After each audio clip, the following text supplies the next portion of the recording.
السلام علیکم ورحمۃ اللہ وبرکاتہ۔ امید ہے دوستو تمام حضرات خیر و عافیت سے ہوں گے۔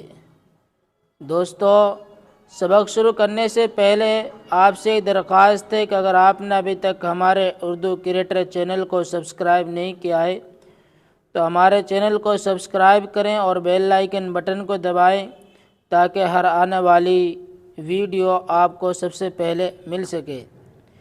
دیکھیں دوستو، سبق شروع کرتے ہیں، اور آج کا ہماری اس کتاب کا، اس اردو زبان کی دوسری کتاب کا 11واں سبق ہے۔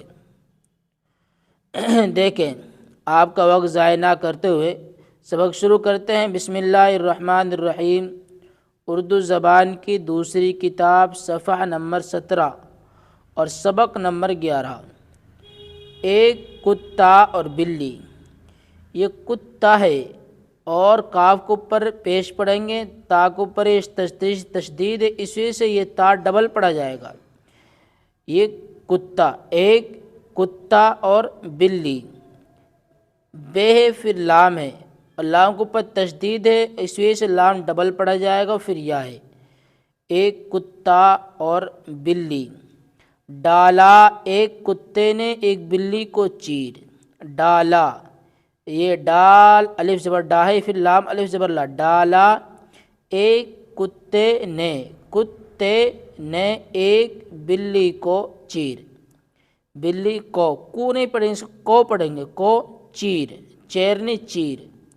سانس، اس نون کی آواز تھوڑی سی ناک میں جائے گی تو سانس پڑھیں گے، سانس نہیں سانس۔ ٹھنڈی بھر کے بولی وہ حقیر۔ ٹھنڈی بھر کے، بےہرے بھر کے بولی، بولی نہیں بولی وہ حقیر، واو مجھول پڑھا جائے گا، بولی وہ حقیر۔ رحم کھاتی، کیا ہے؟ رحم کھاتی میں اگر چوہے پہ گاہ۔ رحم کھاتی میں اگر چوہے پہ گاہ، تو میرا کیوں حال ہوتا یوں تباہ۔ تو میرا کیوں حال ہوتا یوں تباہ، کیا پڑھیں گے اس کو؟ یوں تباہ۔ جو کیا تھا، جو نہیں، جو کیا تھا اس کا پھل مجھ کو ملا۔ جو کیا تھا اس کا پھل مجھ کو ملا۔ ملا، میم لام الف زبر لا، ملا، اور یہ پھل ہے، یہ پے ہے لا، پھل۔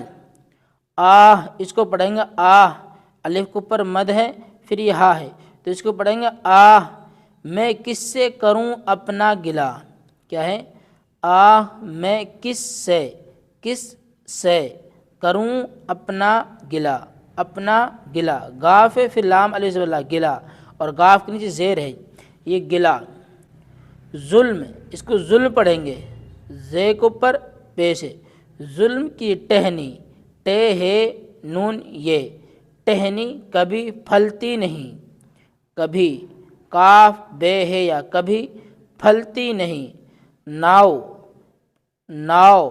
کاغذ کی صدا چلتی نہیں، ناؤ کاغذ کی صدا چلتی نہیں۔ یاد کرو ہجے اور معنی، یہ الفاظ ہیں اور ان کے کچھ معنی ہیں، اور وہ معنی ہم آپ کو بتاتے ہوئے چلیں۔ دیکھیں کس لفظ کے کیا معنی ہیں، یہ معنی بھی آپ کو یاد رکھنے ہیں، اور تاکہ آپ کو یہ سبق پڑھتے ہوئے کوئی دقت پریشانی نہ ہو۔ جیسے اب یہاں پر یہ حقیر آیا ہے، اوپر حقیر آیا ہے، اور اسی طریقے سے یہاں ظلم آیا ہے، اسی طریقے سے یہاں رحم آیا ہے، تباہ آیا ہے، گاہ آیا ہے۔ تو جب آپ کو ان لفظوں کے معنی یاد ہوں گے تو پھر آپ جب پڑھیں گے سبق تو پھر آپ کو کوئی دقت نہیں ہوگی، کیا اس کے معنی کیا ہے، اس کے معنی کیا ہے۔ دیکھیں، حقیر معنی ہے ادنا ذلیل، کیا معنی ہے؟ ادنا ذلیل۔ تباہ برباد، کیا معنی ہے؟ تباہ برباد۔ رحم کے معنی آتے ہیں ترس، رحم کے معنی کیا آتے ہیں؟ ترس۔ گاہ کبھی، کیا مطلب؟ گاہ کبھی۔ ظلم بے انصاف، ظلم بے انصاف۔ تو دوستو یہ سبق ہمارے یہاں تک ہوا ہے۔ اس سبق کو آپ بہت دھیان سے اور سمجھ کر پڑھیں۔ ہم آپ کو صرف ایک ایک سبق پڑھا رہے ہیں تاکہ ہر بندہ یا بندی سبق کو اچھی طرح سن سکے اور پھر اس کو محنت سے یاد کر سکے۔ اس لیے ہماری اس ویڈیو کو آگے تک بھی شیئر کریں تاکہ جو حضرات اردو سے ناواقف ہیں وہ حضرات اردو سیکھ سکیں۔ اور اگر آپ اردو لکھنا سیکھنا چاہتے ہیں تو آپ روز ایک وقت متعین کر کے اردو کی کتاب سامنے رکھ کر اور کاپی پہ لکھنا شروع کریں۔ جس طرح کتاب میں لکھا ہوا ہے اسی طرح اردو کی کاپی پر لکھنا شروع کریں قلم سے۔ دوستو پھر ملتے ہیں اگلی ویڈیو میں۔ السلام علیکم ورحمۃ اللہ وبرکاتہ۔